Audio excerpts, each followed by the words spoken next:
Have you ever found yourself in one of those moments, maybe at work or just trying to figure out a tricky family thing, and you just stop and think, okay, what's the right thing to do here? Happens all the time, doesn't it? Yeah.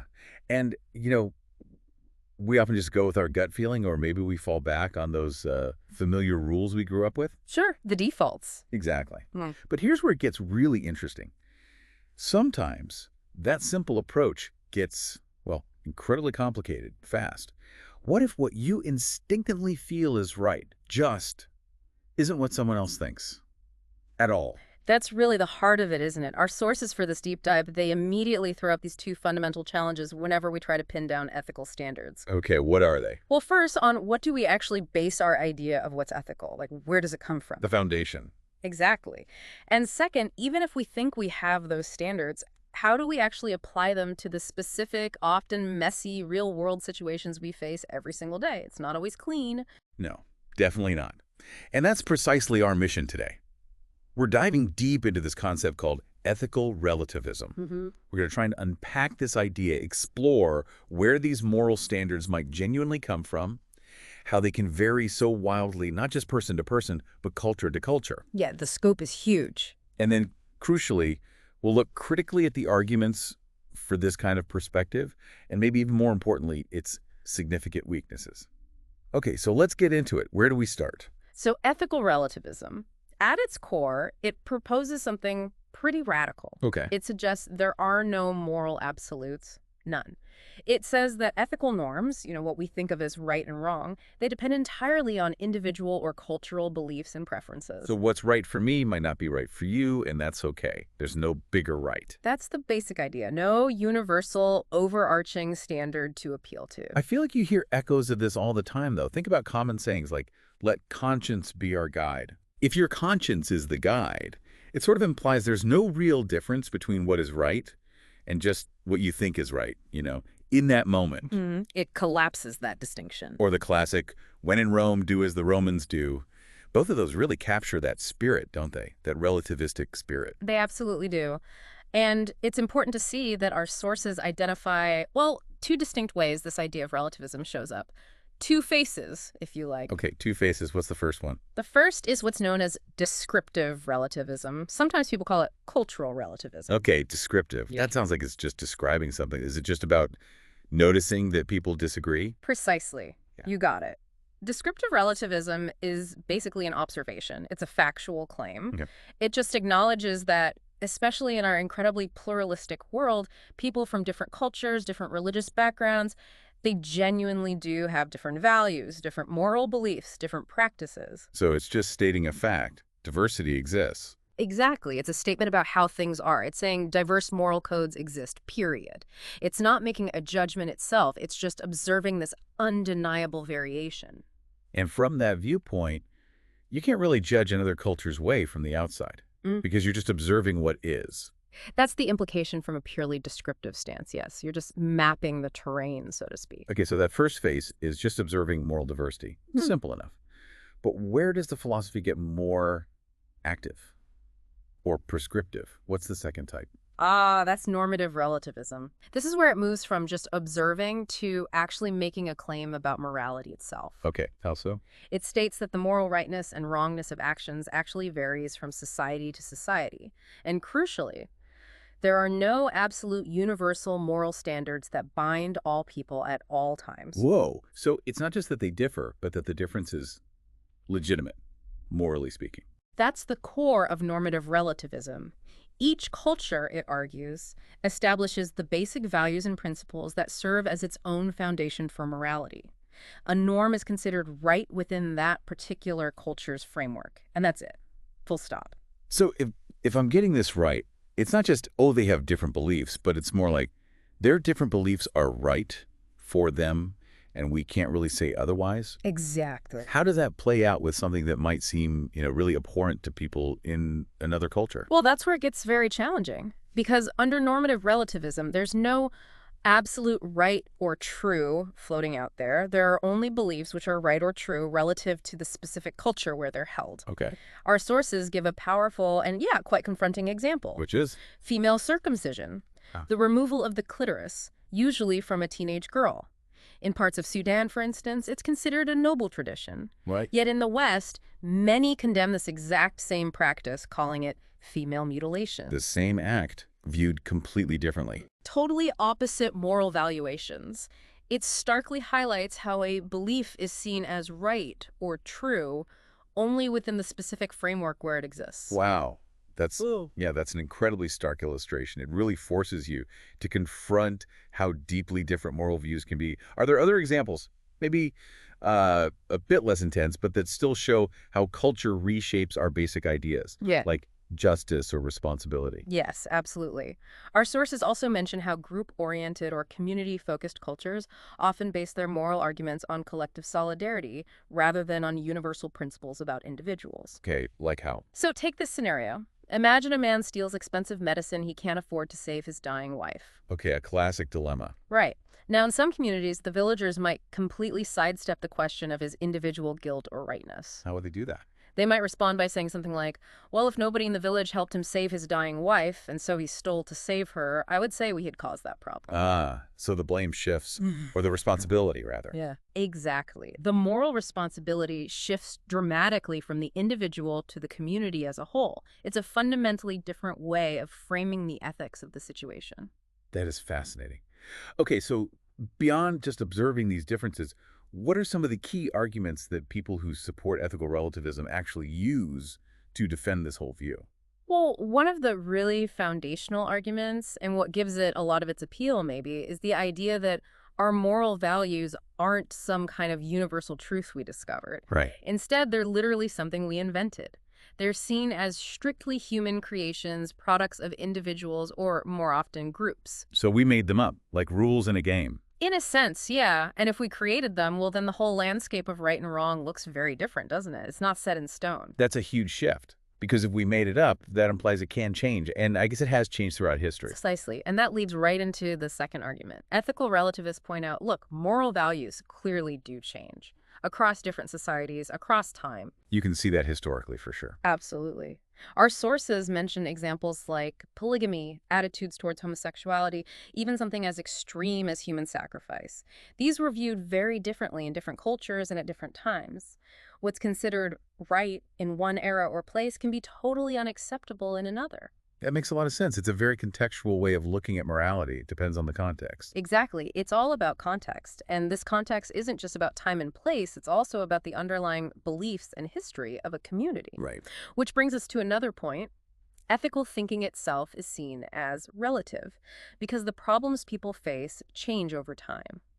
But even more deeply, the very way people do ethics, its nature and structure, is shaped by the specific history and convictions of their community. So depending on whether you're coming from say, a Jewish, Christian, Hindu, Buddhist, or maybe a secular humanist or utilitarian perspective. Or pragmatic or existentialist. Yeah. Yeah, each one provides a distinct lens, a different starting point, different tools for thinking about what's right and wrong. Okay, so different communities, different histories, different core beliefs. It all leads to these vastly different ethical frameworks. It really underlined how complex something like justice is.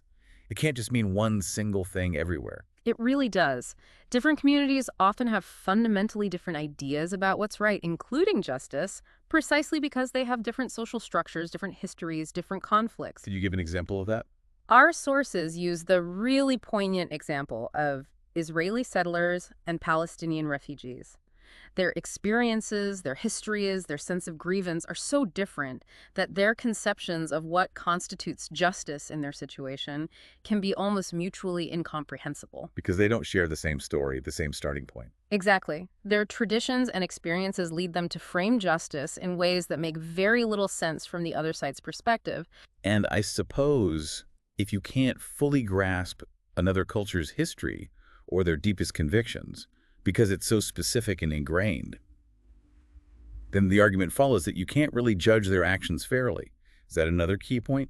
That's definitely a central argument. Ethical relativism posits that we can't truly know if an act is good or bad unless we fully understand what it means within its specific time and place. Okay. And therefore, the argument goes, we can't legitimately judge other cultures because we can never fully step inside their unique context, their worldview. We're always outsiders looking in. Okay. I can see the appeal there. Ethical relativism definitely serves as this powerful reminder, doesn't it, that our own moral judgments are deeply shaped by the communities we come from. To check on our assumptions. Yeah, and it really challenges those modern ethical theories that kind of assume it's possible to just formulate absolute rules that are somehow free from history and subjectivity. That's a compelling point, a necessary caution maybe. It is. It forces a kind of humility. But there's always a but, isn't there? Where do our sources suggest this view ultimately falls short? What are the big weaknesses? Right. And this is where it gets really interesting. Because while ethical relativism acts as this important challenge, our sources argue pretty strongly that just relying on the prevailing moral rules of a society, well, it just doesn't cut it as a satisfactory moral standard. It has some profound weaknesses. Okay, such as? Because if a rule is the rule in a society, why isn't that enough? What's the problem? Well, first off, the actual rules of a society are often not that precise, especially when they bump up against each other, when they conflict. Oh, okay, like in real life. Exactly like real life. Our sources give a classic, really sharp dilemma to think about. Imagine this. What if a close family member, say your parent or your spouse, committed a serious criminal breach of trust at the company where you both work? Oof, okay. Do you report them? Society has rules, right, about family loyalty, protecting your own, but it also has rules about honesty, integrity, obeying the law. Yeah, they clash head on there. They do. So how does ethical relativism help you navigate that? Which rule prevails? It seems to just highlight the conflict without offering a way to resolve it based on which rule is somehow better or more fundamental. That's a great example of the kind of tangle it leaves you in. No easy answer there just by looking at the existing rules. None at all. Okay, second weakness. The uncomfortable truth that some so-called moral rules, even if they are the dominant rules in a society, might actually be bad, immoral, wrong, unjust, or maybe they just unnecessarily impoverish human life. You mean like historical examples? Sure, think about customs or rules that permitted or even mandated things like gender discrimination or racial segregation or slavery. These were prevailing norms in many places. So if something is the rule, but it's clearly harmful or unjust by some other standard, ethical relativism seems to struggle. It doesn't have a basis to critique that rule from within its own logic. It just says, well, that's their rule. Pretty much. It lacks a critical edge against the status quo in that sense. Which leads to a third major weakness, especially relevant today. What happens when cultures interact or overlap? Which is happening constantly now. Right. Globalization. Think multinational corporations operating across borders, international media, the Olympics, the internet. All these situations bring different cultural norms into direct contact, sometimes conflict. So, whose definition of what's moral should win out or be adopted? Exactly. Whose rules apply when you have a German company operating in Nigeria, subject to both German and Nigerian laws and customs, plus maybe some international business ethics standards? Ethical relativism doesn't seem to provide a clear framework for resolving these inevitable intercultural clashes. That's a huge practical problem for, well, almost everyone today.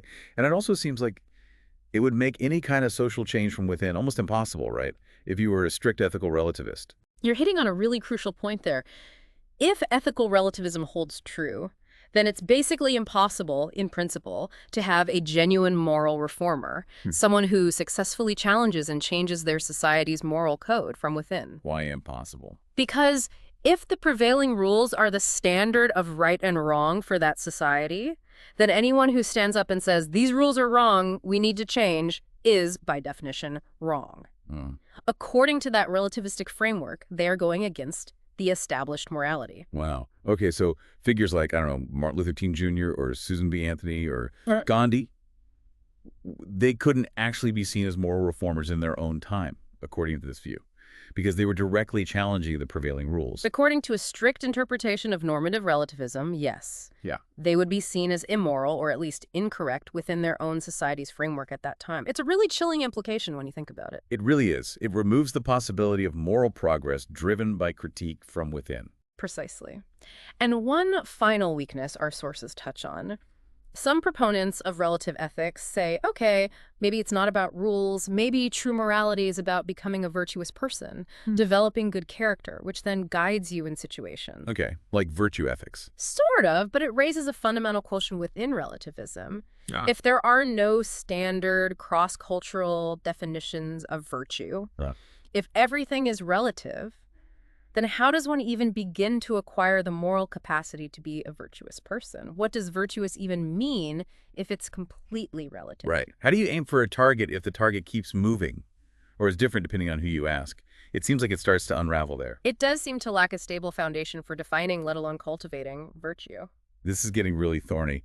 And speaking of things unraveling or maybe twisting, our sources bring up this fascinating idea called the paradox of tolerance. What's that about? Yeah, this is a really insightful point. Relativists often, quite passionately actually, advocate for tolerance. It's a big selling point for the view sometimes. How so? Well, they often argue that believing in moral absolutes, being an absolutist, only encourages intolerance. If you think you have the truth, you're more likely to try and impose it on others, maybe eroding social harmony. Relativism, they suggest, promotes acceptance of difference. Okay, I can see that argument. Be tolerant of other views because there's no single right view. Yeah. But wait, isn't championing tolerance itself kind of an absolute statement, like saying everyone should be tolerant? And that is exactly the paradox. Boom. Our sources highlight this beautifully. They argue that, ironically, only someone who believes in some moral absolutes can truly embrace the principle of tolerance as something everyone ought to follow. How does that work? Because for the absolutists, the principle of tolerance itself can be held as a universal moral value, a moral absolute. It's something binding on all people. But if you're a strict relativist, Then tolerance is just another value, yeah, relative like all the others. exactly. It's just another preference. Specific to certain cultures or individuals, there's no universal reason why anyone ought to be tolerant if they don't feel like it, or if their culture doesn't value it. It loses its force as a principle everyone should respect. Wow, okay. That's a powerful twist. It really flips the common perception on its head, doesn't it? That the absolutist might actually have a stronger basis for tolerance. It's definitely a counterintuitive point, but the logic is quite compelling when you unpack it. So, okay, we've taken quite a journey here through this really complex landscape of ethical relativism. We looked at its initial appeal, those two distinct forms, descriptive and normative. We went through the arguments people put forward for human invention, changing morality, context. Right, the defense. And then we really dug into its profound challenges and weaknesses, the vagueness, the potentially bad rules, the clashes between cultures, the problem of reformers, defining virtue, and this tolerance paradox. It's a lot to chew on, isn't it? It really is. And what's so fascinating, I think, is how ethical relativism does such a good job highlighting the undeniable reality of diverse moral codes. It makes us confront difference. Yeah, it holds up that mirror. But at the same time, it seems to really struggle to provide a stable, consistent framework for things like moral progress or resolving conflict or even grounding universal values like, say, basic human rights or tolerance itself. It kind of leaves us with more questions than easy answers about how we should actually act. And I guess that brings us right back to you listening. Yeah. What does all this mean for you personally, thinking about your own life? Yeah. Given that our deep dive has shown how tricky it is to find truly universal moral standards, but also the real limits of just adopting whatever rules happen to be around us without questioning them, how do you personally approach that challenge? The challenge of developing your own ethical compass. What does it even mean to act rightly when right itself can clearly be seen through so many different lenses? That's the big question, isn't it? Definitely something to mull over.